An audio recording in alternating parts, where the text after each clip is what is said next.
que... Ah oui, voilà, donc ça a été coupé.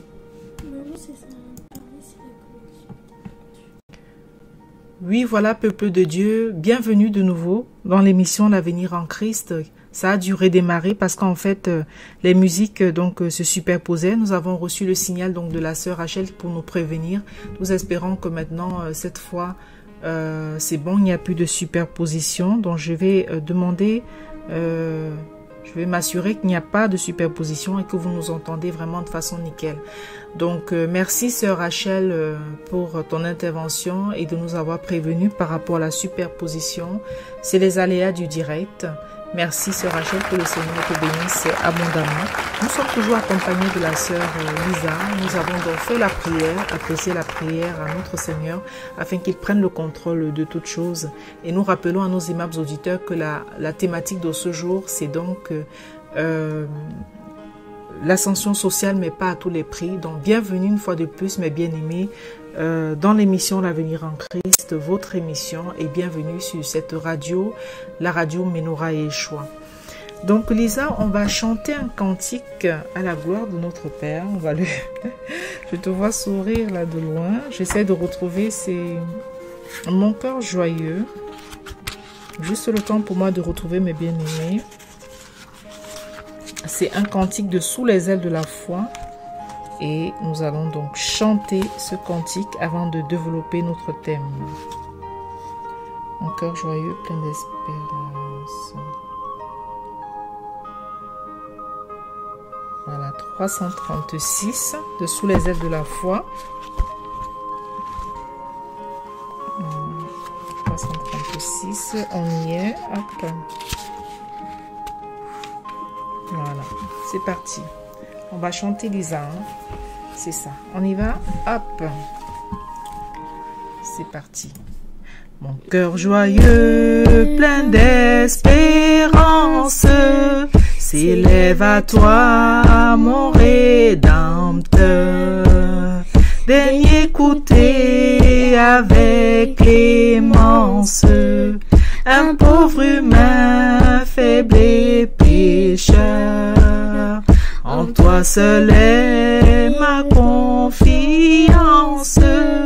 en toi seul est tout mon bonheur. C'est vers ton ciel que dans ma course, je vois aboutir tous mes pas.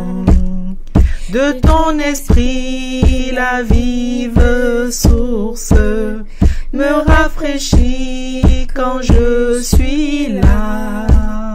Et dans le danger, ma ressource, et dans la force de ton bras. Le jour je marche à ta lumière, la nuit je repose en ton sein. Dès le matin à ma prière, tu viens éclairer mon chemin. Et chaque soir, oh mon bon Père, tu prépares mon lendemain. Je vois ainsi venir le terme de mon voyage en ces bas lieux. Et j'ai l'attente vive et ferme du saint héritage des cieux. Sur moi si là tombe j'en sortirai victorieux. Bonjour à vous deux. Bonjour Lisa. Bonjour sœur Rachel et bienvenue. Bonjour sœur Rachel. Merci, bonjour sœur Nadia, bonjour Lisa. Je voulais juste compléter la dernière phrase avec vous. Très bonne émission en tout cas et que le Seigneur prenne le contrôle de tout. Au nom de Jésus, Amen. Merci beaucoup, sœur Rachel, de nous avoir jointes pour ce cantique. Notre cœur est joyeux et nous attendons au Seigneur. Et effectivement, Nous avons l'attente vive et ferme du saint héritage des cieux. Alléluia. Alléluia. Alléluia. Vraiment très bonne émission et à tout à l'heure. Tout à l'heure, sœur Rachel. Merci beaucoup. Que Dieu te bénisse. Amen. Voilà, mes bien-aimés, et à la sœur Rachel qui nous a donc joint pour nous accompagner dans ce magnifique cantique de Sous les ailes de la croix. C'est une espérance, c'est l'espérance véritablement que nous avons en Christ. Sois abondamment bénie, sœur Rachel, et merci beaucoup de ton passage avec nous. Donc, nous vous le disions, mes bien-aimés, là, c'est le sujet que nous allons développer aujourd'hui. Et donc, en fait, la mobilité sociale est... donc, pour ceux qui ont écouté la première partie, donc avant l'interruption, donc on expliquait avec Lisa, tu te rappelles? Oui. Voilà, donc la mobilité sociale donc concerne les changements de statut social des individus ou des groupes sociaux au cours du temps, ainsi que les différences. Ça étudie également les différences entre le statut social des parents et celui de leurs enfants, donc de la génération N-1 à la génération 1. Donc, c'est un concept, en fait, pour analyser la structure sociale. Et donc, la mobilité sociale, c'est très souvent le synonyme d'ascension sociale. On utilise beaucoup plus, même d'ailleurs, l'ascension sociale dans les médias ou même par les hommes politiques. Et ça fait donc opposition à la reproduction sociale. Donc, c'est-à-dire la reproduction des mêmes classes sociale. Donc voilà, alors donc c'est vraiment un des fondements de la différence, donc du clivage par exemple entre droite et gauche et des différentes formes d'individualisme. La gauche, voilà, va souvent dire oui, voilà, il faut éviter donc qu'on en arrive à la fracture sociale, à l'exclusion sociale. Il faut donc une forme d'ascension sociale. Et la droite aussi n'en sera pas, voilà, c'est pas parce qu'on est de droite que les gens n'aspirent pas aussi à une certaine ascension sociale. Mais en fait, c'est très souvent utilisé de manière politique pour faire comme si, voilà, il y a certains qui pensent à l'ascension sociale et d'autres non.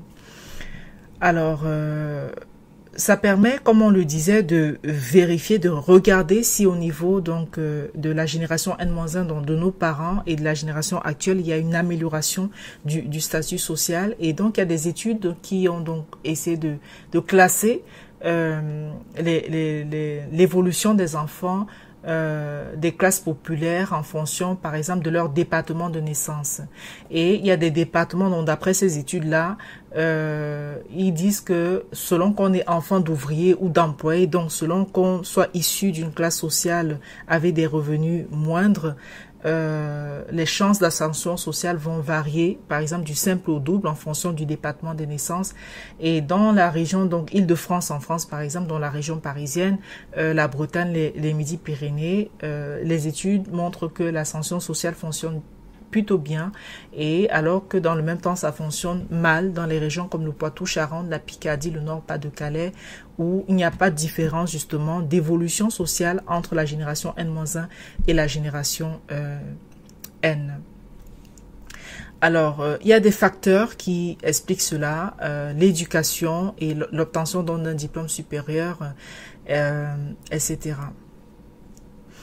Alors, voilà, bien aimé, ce que nous pouvions donc expliquer un petit peu donc sur l'ascension sociale. Oui, l'ascension sociale, comme on vous l'a dit, mais pas à tous les prix. Nous allons le dire que nous allons partager, pas à tous les prix. Nous allons expliquer pourquoi et nous allons donc d'ascension qui doit nous intéresser en tant que chrétiens, voilà. Et aussi compromissions à ne pas, sur lesquelles vraiment il ne faudrait pas aller juste à cause de ces problèmes d'ascension sociale.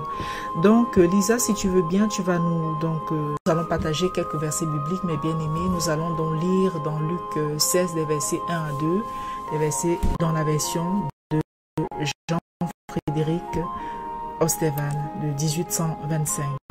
Nous lisons. Jésus disait aussi à ses disciples, un homme riche avait un économe qui fut accusé devant lui de lui dissiper son bien. Et l'ayant fait venir, il lui dit, qu'est-ce que j'entends dire de toi? Rends compte de ton administration, car tu ne pourras plus administrer mon bien. Alléluia. Rends compte de ton administration. Rends compte. Explique ce que tu as fait pendant que des choses t'étaient confiées à faire. Qu'en as-tu fait? Rends compte de ton administration. Tu as dissipé les biens que ton maître t'a confié de gérer. Tu les as détournés. Et rends compte de ton administration, car tu ne pourras plus administrer les biens de celui qui t'a fait confiance. Nous allons poursuivre, Lisa, avec le même chapitre, donc toujours le chapitre de Luc, des versets 10 à 13 cette fois. Celui qui est fidèle dans les petites choses sera aussi fidèle dans les grandes. Et celui qui est injuste dans les petites choses sera aussi injuste dans les grandes. Si donc vous n'avez pas été fidèle dans les richesses injustes, qui vous confiera les véritables richesses? Et si vous n'avez pas été fidèle dans ce qui est à autrui, qui vous donnera ce qui est à vous? Nul serviteur ne peut servir deux maîtres, car où il haïra l'un et aimera l'autre, où il s'attachera à l'un et méprisera l'autre. Vous ne pouvez pas servir Dieu et Mammon. Alléluia. Effectivement, mes bien-aimés, nous ne pouvons servir à la fois Dieu et Mammon. Nous pouvons à la fois servir Dieu et le diable. Et ce passage est très riche de Luc 16, des versets 10 à 13. Celui qui a été fidèle dans les petites choses le sera aussi dans les grandes. Celui qui a été fidèle dans les petites choses le sera aussi dans les grandes. Encore une fois, ici, mes bien-aimés, il est question donc de la suite, donc de la gestion dont Jésus parlait. Par exemple, il y a une de nos connaissances, enfin une de mes connaissances qui a eu par exemple,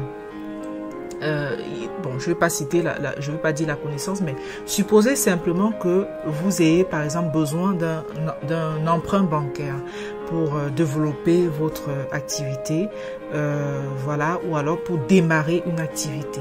Et qu'au départ, la banque vous donne un petit capital, un capital réduit. Vous vous battez, vous travaillez bien, vous réussissez donc à tout rembourser, intérêts compris. Et bien la prochaine fois que vous allez vous présenter à la banque, même si c'est pour demander un capital supérieur, la banque sera encline à vous octroyer le prêt. Pourquoi? Parce que vous aurez honoré vos engagements jusqu'au bout. Vous aurez été fidèle dans le peu qui vous a été donné. Alors peut-être les choses plus grandes pourront vous seront octroyées. Et ce passage rajoute également, si vous n'avez pas été fidèle dans ce qui est à autrui, qui vous donnera ce qui est à vous? Vous vous rappelez de la parole que le Seigneur avait dit, voilà, à celui qui n'a pas, on ôtera même le peu qu'il a. Celui qui a, on donnera plus, mais celui qui n'a pas, on ôtera même le peu qu'il a. Ce passage-là me fait penser à ça. Si vous n'avez pas été fidèle dans ce qui est autrui, qui vous donnera ce qui est à vous? Donc, ce qui est à vous risque même de vous échapper encore, mes bien-aimés. Donc, prenons véritablement garde à cette fidélité dans la gestion, à cette fidélité. Et à se rappeler, effectivement, que nous ne pouvons servir de maître. Nous ne pouvons à la fois suivre Jésus et le diable. Ce n'est pas possible. Nous devons trancher à un moment donné. Nous devons faire notre choix. Nous devons faire notre choix. Donc, dans le travail que nous sommes amenés à faire, être fidèle, travailler justement, faire ce qu'on peut pour faire correctement le travail, profiter de cette ascension sociale, mais pas à tous les prix, pas au point de régner le Seigneur, pas au point de dire voilà, on jongle entre Jésus et le diable. Non, c'est absolument pas possible. Mais quitte à régner complètement, il vaudrait mieux donc complètement régner tout ce qui est de maman pour épouser complètement tout ce qui est de Dieu. Alléluia. Nous allons poursuivre, mes bien-aimés, avec donc Acte 1, des versets 9 à 11. Et après qu'il eut dit ces paroles, il fut élevé pendant qu'ils le regardaient, et une nuée l'emporta de devant leurs yeux. Et comme ils avaient les yeux attachés au ciel, pendant qu'ils y montaient, deux hommes se présentèrent devant eux en vêtements blancs, et leur dirent, « Hommes galiléens, pourquoi vous arrêtez-vous à regarder au ciel ? Ce Jésus qui a été enlevé d'avec vous dans le ciel, en reviendra de la même manière que vous l'y avez vu monter. » Alors ici, merci Lisa, ici on parle donc de l'ascension. C'est l'ascension de Jésus qui est donc décrit. Dans certaines églises, vous avez dû entendre ça, des passages allant dans ce sens qui donc expliquaient, qui décrivaient l'ascension de notre Seigneur Jésus-Christ lorsqu'il fut élevé et qu'il est monté aux cieux, vraiment sous les yeux donc de ses disciples. Ce texte décrit donc l'ascension de Jésus-Christ. Et nous allons comprendre, nous faisons vraiment cette émission pour que nous comprenions bien que ce qui nous intéresse, qui devrait nous intéresser, c'est ce type d'ascension, ce type d'élévation spirituelle en Christ qui doit davantage nous préoccuper par rapport donc à l'ascension sociale.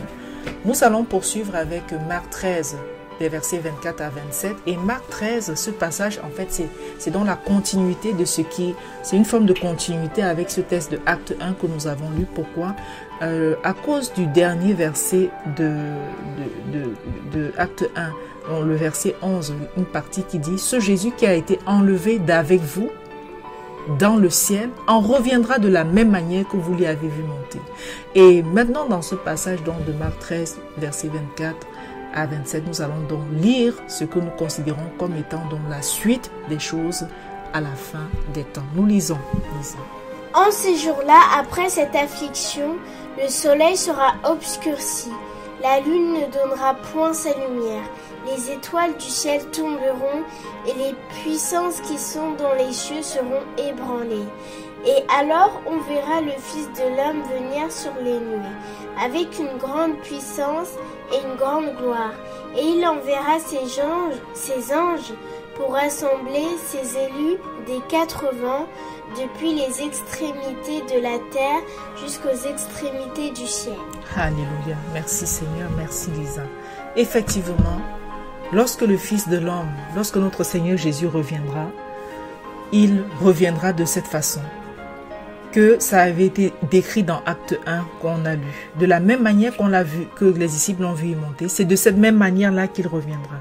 Et il reviendra donc après cette affliction que le Seigneur a décrit dans les différents chapitres de la Bible, que ce soit Marc 24, que ce soit Luc, que ce soit même Matthieu 24, que ce soit Marc, que ce soit donc Luc. Il reviendra après toutes ces afflictions-là soit passé, après que le soleil se soit obscurci, après que la lune ne donnera plus de lumière, et que les étoiles du ciel tomberont donc, et que les puissances qui sont dans les cieux seront ébranlées, alors on verra le Fils de l'homme venir sur les nuées avec une grande puissance et une grande gloire. Il enverra ses anges pour rassembler ses élus des 4 vents depuis les extrémités de la terre jusqu'aux extrémités du ciel. Voilà. Le Seigneur Jésus reviendra, mes bien-aimés. Il va revenir tel que décrit donc dans la parole du Seigneur, dans la Sainte Bible. Et qu'est-ce qui va se passer? Pourquoi est-ce qu'il va revenir? Eh bien, c'est ce que nous allons voir tout de suite donc dans 1 Thessaloniciens 4, des versets 15 à 18. Nous allons partager ce passage avant de développer maintenant un peu plus en profondeur notre thématique. Pas en profondeur, mais en complément, parce que la chose la plus profonde, c'est la parole du Seigneur. Nous lisons dans 1 Thessaloniciens 4, des versets 15 à 18. Car nous vous déclarons ceci par la parole du Seigneur, c'est que nous qui vivrons et qui resterons sur la terre, à la venue du Seigneur, nous ne préviendrons point ceux qui seront morts, car le Seigneur lui-même descendra du ciel dès qu'il aura donné le signal par la voix d'un archange et par la trompette de Dieu. Et ceux qui seront morts en Christ ressusciteront premièrement. Ensuite, nous qui vivons et qui serons restés sur la terre, nous serons enlevés tous ensemble avec eux dans les nuées. Avec eux dans les nuées. Avec eux dans les nuées au-devant du Seigneur, en l'air. Et ainsi, nous serons toujours avec le Seigneur. C'est pourquoi consolez-vous les uns les autres en ces paroles. Amen, amen, amen, amen. Merci Seigneur. Merci beaucoup Lisa. Alors, mes bien-aimés, une fois donc le Seigneur Jésus sera venu, qu'est-ce qui va se passer? Il y aura donc la trompette qui va sonner. La trompette qui va sonner, il va descendre. Ceux qui seront morts en Christ ressusciteront premièrement. Et ensuite, nous qui vivrons, c'est ce que dit la parole. Nous ne savons pas si, Lisa, nous ne savons pas quand. Est-ce qu'on sait quand Christ va revenir? Personne ne sait. Personne ne peut savoir quand est-ce qu'il va revenir. Il a juste donné des signes qui vont nous préparer à sa venue, qui nous permet de nous dire que, voilà, le Seigneur, va bientôt revenir. Et nous sommes déjà en train d'observer des signes. Alors, lorsqu'il reviendra, qu'est-ce qui va se passer en fait? Les morts, ceux qui seront morts en Christ, premièrement, c'est ceux-là qui vont ressusciter. Ensuite, ceux qui seront en vie et qui appartiendront donc au Seigneur, donc, seront enlevés. C'est dans l'enlèvement. Ils seront enlevés dans les nuées et ensemble, nous serons avec le Seigneur pour l'éternité. Oui, tu voulais rajouter quelque chose? C'est quoi les nuées? Les nuées, bon, bah, c'est tout ce qui est nuages, enfin, tout ce qui est au-dessus, quoi. Les nuées, c'est ce qui symbolise les nuages, le ciel, tout ce qui est au-dessus de nous que nous voyons là. C'est ça qui s'appelle les nuées. D'accord? Et donc, le peuple de Dieu qui sera resté sur la terre. Les morts vont d'abord ressusciter. Ensuite, le peuple de Dieu qui sera resté sur la terre. Donc, le Seigneur va les enlever. Comme ça, ceux qui seront vivants au moment où il reviendra. Parce que tout le monde ne sera pas mort d'après ce que dit la Bible. Certains seront en vie, d'autres seront déjà morts. Est-ce que nous serons encore en vie quand le Seigneur Jésus reviendra? Nous ne savons pas. Est-ce que nous serons morts déjà? Nous ne savons pas. Puisque nous ne savons pas quand est-ce qu'il reviendra. Toujours est-il que mort ou vivant, l'essentiel, c'est d'être en Christ et de demeurer en lui, de façon à ce que quel que soit l'état dans lequel que nous soyons, ou que quand il reviendra, mort ou vivant, que ce soit donc pour aller ensemble avec lui dans ces nuées-là. Alléluia. Ascension, mes bien-aimés, vous aurez compris, c'est l'ascension.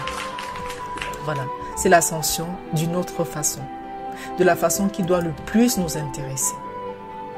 Dans un premier temps, nous vous avons partagé un texte biblique sur la gestion de façon fidèle, sans détournement, sans gaspillage, rendre compte de sa gestion. Celui qui a été fidèle en peu de choses peut aussi l'être en de grandes choses. Cela veut dire que si on nous a confié de petites choses à gérer et qu'on les a bien gérées, alors on peut nous en confier de plus grandes avec l'espoir que nous allons bien gérer également les grandes choses. Cela va par exemple concerner vos études. Toi par exemple, Lisa, tu es au collège. Travailler, bien réviser ses leçons, bien faire ses devoirs, être obéissant et respectueux vis-à-vis du personnel enseignant.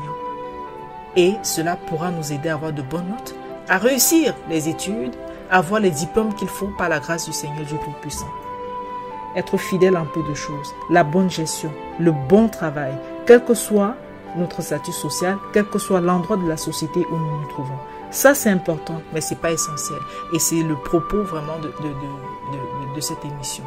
Donc, est-ce que tu peux me donner un mot d'ailleurs d'encouragement aux élèves qui s'adressent à toi d'ailleurs, hein, parce que voilà, il y a des choses, des conseils qui pourraient s'appliquer à toi également, hein, pour au collège, etc. C'est important de travailler, c'est important, Lisa, de bien faire, de bien apprendre ces leçons, de respecter les enseignants, de ne pas leur dire n'importe quoi, d'être un bon élève, c'est très important. Ok? Est-ce que tu veux dire quelque chose par rapport à ça avant que je continue? Bien sûr. Je fais passer le message à tous ces étudiants comme moi, que ayez toujours confiance en vous et ne perdez jamais espoir, car avoir l'espoir peut permettre d'avoir vraiment le courage de continuer ce que nous voulons faire, par exemple de continuer nos études ou de faire un métier qu'on rêve de faire. Alors ayez toujours espoir. Voilà, merci Lisa. Ayez toujours espoir et regardez toujours au Seigneur Jésus de vous aider dans ce que vous faites, parce que tout ce qu'on fait, c'est parce que le Seigneur a permis. Et s'il ne permet pas, on ne pourra absolument rien faire. Croire à ce qu'on fait, mais croire d'abord encore plus en Dieu, parce que c'est lui qui va donc nous donner la capacité, il va permettre de réaliser ce en quoi nous étions en train de penser. Alléluia. Merci beaucoup pour ton point. Alors, ça va également, la gestion, mes bien-aimés, le côté, la fidélité en de petites choses peut aussi concerner votre travail. Nous avons vu les études, ça peut concerner aussi votre travail et votre capacité à bien le faire de façon consciencieuse et de façon appliquée. En respectant votre hiérarchie, il y en a qui tout le temps sont en train de râler après leurs employeurs. Oh là là, qu'est-ce qui me casse les pieds, oh là là. Ça, c'est pas bien. Ça, c'est pas bien. On ne doit pas être vraiment en entreprise et tout le temps être en train de râler, être en train de critiquer, être en train de se plaindre sans arrêt. Nous devons respecter la hiérarchie, respecter les collègues, respecter votre cadre de travail. Cela vous aidera également à gravir les échelons dans le travail et cela fera la fierté et la joie de vos responsables hiérarchiques. Encore une fois, par la grâce de notre Seigneur Jésus-Christ. Parce que tout ce que nous obtenons, c'est par le Seigneur que nous l'obtenons. Alors vous allez rentrer, à ce moment-là, vous allez rentrer dans l'ascension sociale. Surtout si vous arrivez à faire mieux que vos parents. Toutefois, comme on vous l'a dit, nous nous intéressons plus maintenant à une autre forme d'ascension, plus importante que l'ascension sociale. Et cette autre forme d'ascension, c'est ce que nous avons décrit là dans le passage de Acte 1 qui décrivait comment Jésus montait au ciel, comment il a été élevé au ciel. C'est ce passage de Marc 13 qui nous dit comment Jésus va revenir de ce même ciel dont il était monté. Et c'est ce passage de 1 Thessaloniciens 4 qui nous dit que quand il va revenir, nous allons de nouveau être dans une ascension vers le ciel, monter vers les nuées, ensemble, morts ou vivants, mais morts ou vivants. À ce moment-là, nous aussi, nous pourrons aspirer à cette ascension, mes bien-aimés. C'est de ça qu'il est question, ascension spirituelle en Christ. Voilà, mes bien-aimés. Voilà. Donc, cette ascension spirituelle en Christ, celui de Jésus-Christ, celui de l'enlèvement, quand le Seigneur Jésus-Christ reviendra. C'est à ce type d'ascension que nous souhaitons de tout notre cœur que vous vous intéressiez plus, mes bien-aimés. C'est pourquoi nous vous exhortons à travailler davantage pour votre ascension spirituelle en Christ, pour le salut de vos âmes. Et pendant que je vous parle, je me parle à moi aussi, mes bien-aimés.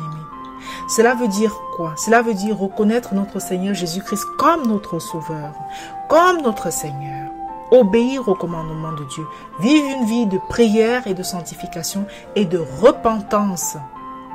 Demander sans arrêt pardon au Seigneur pour tous nos manquements, pour toutes les choses horribles que nous ne cessons de commettre jour après jour. Alors, mes bien-aimés, mon frère, ma soeur, gagner de façon honnête notre vie matérielle, c'est bien. Mais gagner le salut, donc cette ascension sociale, c'est bien.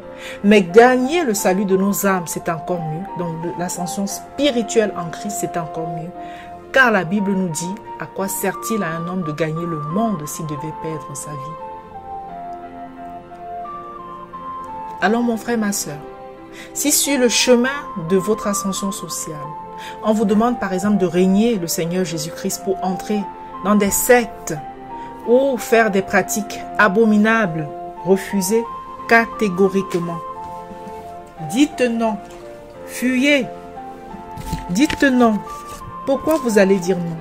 Parce qu'il faudra que vous considériez les paroles que notre Seigneur Jésus-Christ a dit. Vous vous rappelez quand il avait dit, si ton bras est pour toi une occasion de chute, il vaut mieux que tu le coupes. Il vaut mieux pour toi d'entrer dans la vie avec un bras en moins que d'aller dans la géhenne, c'est-à-dire le feu qui ne s'éteint point, mes bien-aimés. Et ce passage se trouve dans Marc 9, des versets 43 à 48. Ce n'est pas quelque chose que nous inventons, c'est la parole du Seigneur. Donc si vous ouvrez vos Bibles à Marc, au niveau de Marc 9, versets 43 à 48, vous allez voir ce passage. Que si ta main te fait tomber dans le péché, coupe-la. Il vaut mieux pour toi que tu entres dans la vie n'ayant qu'une main que d'avoir deux mains et d'aller dans la géhenne, dans le feu qui ne s'éteint point, où le ver ne meurt point et où le feu ne s'éteint point. Et si ton pied te fait tomber dans le péché, coupe-le.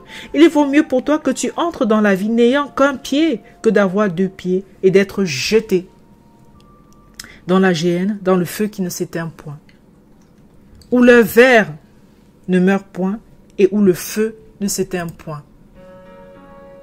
Et si ton œil te fait tomber dans le péché, arrache-le. Il vaut mieux pour toi que tu entres au royaume de Dieu n'ayant qu'un œil que d'avoir deux yeux et d'être jeté dans la géhenne du feu, où le ver ne meurt point et où le feu ne s'éteint point. Alléluia.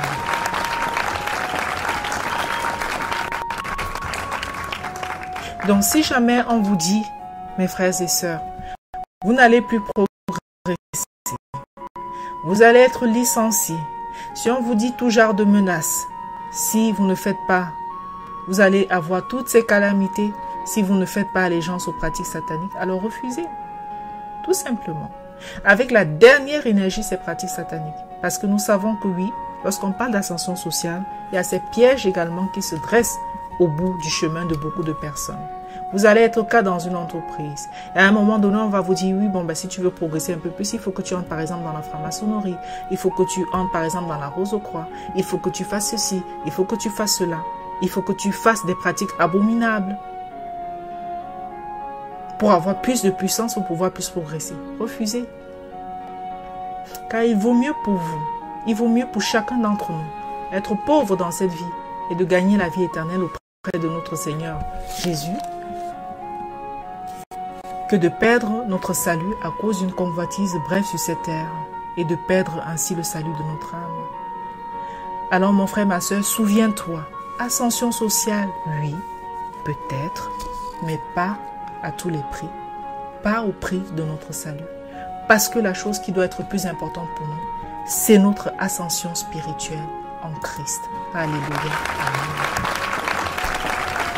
C'est ce que nous voulions partager avec vous aujourd'hui, mes bien-aimés. Nous vous remercions beaucoup de nous avoir suivis. Demain, à 10h, vous aurez donc la révélation du Messie présentée par la sœur Esther. Et dimanche 14h, vous aurez le chauffard. Et puis, du lundi au vendredi, 8h30, Péniel à la rencontre de Dieu. 10h, les matinales de Rachel. 16h, la révélation du Messie. Et puis, donc, une émission hebdomadaire qui porte sur les adultères spirituels tous les lundis à 14h30. Nous bénissons le Seigneur pour toutes ces émissions et nous bénissons le Seigneur qui continue de soutenir les servantes, ces servantes qui œuvrent véritablement à son œuvre pour que son ministère continue d'avancer, continue de croître. Bon voilà Lisa, nous sommes arrivés au thème de l'émission. Je te remercie beaucoup de nous avoir assistés aujourd'hui encore. Merci beaucoup, que le Seigneur te bénisse abondamment. Merci maman. Alors, nous allons prier pour mettre un thème à l'émission parce que nous allons passer sur Christ Now Awakening Radio pour la version en langue anglaise de ce programme. Nous prions le Seigneur. Seigneur Dieu notre roi, Dieu plein de bonté et de grâce, nous te bénissons Seigneur pour cette semaine de travail qui va s'achever Seigneur. Nous te remercions Seigneur, permets-nous d'entrer vraiment dans ton repos, dans le Shabbat que tu as sanctifié, Seigneur, vraiment, et de nous reposer. Seigneur, bénis les enseignements qui sont faits sur la radio, Père, afin que tes enfants soient de plus en plus touchés de par le monde et surtout qu'ils viennent à toi, Père, qu'ils soient transformés, qu'ils soient renouvelés par la puissance, Père, de ton Esprit Saint et que tu accompagnes chacun d'entre nous dans notre marche avec toi. Seigneur, permets-nous de nous rapprocher chaque jour davantage de toi et permets à tes enfants de par le monde de comprendre que oui, c'est bien, mais ce n'est pas tout. Parce que ce qui doit nous intéresser encore plus, Seigneur, c'est de progresser avec toi. Progresser sur le plan matériel, d'accord, mais pas à tous les prix, pas au prix de sacrifier son. Comprendre que le plus important, c'est véritablement le salut que tu nous offres. Donne à tes enfants, Seigneur, de comprendre que c'est ça le plus important. Rien sacrifier, de ne rien sacrifier, de ne pas sacrifier le salut, Seigneur, au profit d'un cœur à avoir sur cette terre, vraiment, alors que notre passage sur la terre est si bref comparé, Père, à l'éternité que tu nous proposes. Père, aide tes enfants. Bénis ta servante Lisa qui nous a assisté vraiment pendant l'émission. Bénis moi également, Seigneur, ta servante, Seigneur. Aide chacun d'entre eux dans leurs difficultés. Tu connais ce à quoi ils font face, ce à quoi ils sont confrontés. Ça, chacun des confrontés. Chacun, je t'en prie, Seigneur. Mets dans leur cœur, Seigneur, le bon que toi seul tu peux donner, Père. Et bénis-les. Bénis les différents programmes de la radio. Bénis la radio Ménorah et Yeshua. Bénis, Seigneur, Christ Now Awakening. Et pardonne-nous nos péchés, Seigneur. Sanctifie-nous, Seigneur. Purifie-nous, Seigneur. Pardonne-nous nos péchés. Au nom de Jésus, nous t'avons prié. Amen. Amen. Merci beaucoup, mes bien-aimés. Shabbat Shalom à ceux qui font le Shabbat. Et à lundi, s'il plaît à Dieu. Merci de nous avoir écoutés.